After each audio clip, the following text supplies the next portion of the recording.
ang mag-aayos sa palpak mong buhok. Break ka na. Teka lang, yung straight kasi dyan, yung yan pa, straight mo na lang ganyan.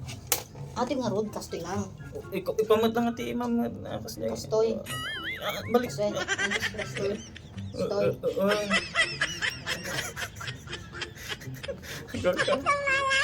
Kastoy. Kasi lang pa eh. Ang mga pigla eh. Bawas-bawasan lang.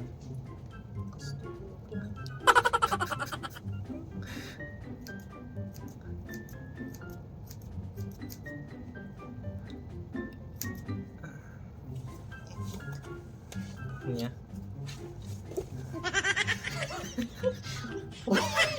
Okay mo din? Alam mo, ang mga Gcash niyo ako? Hindi naman pantit yung scissors ko eh. Diba? Nakuha ko niya nagtinag. Ano kong kabat sa guys sa guys ay sakit tayo.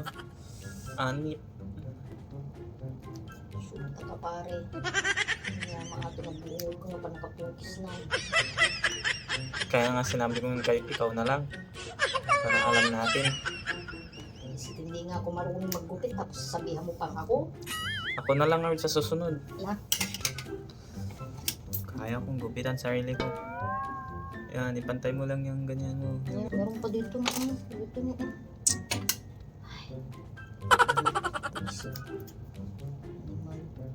Anong ginawa niya dito sa buko mo?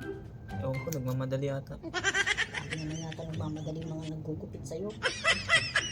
Hindi, Sama natin hindi, malaman. sabi kasi doon sa yung Pilipinas, pang matanda daw yung gupitan. Pantay sila para silang bao na. May sa tayo nito. Pinaimpis ko, kunti. Wow! Pantay ko siya.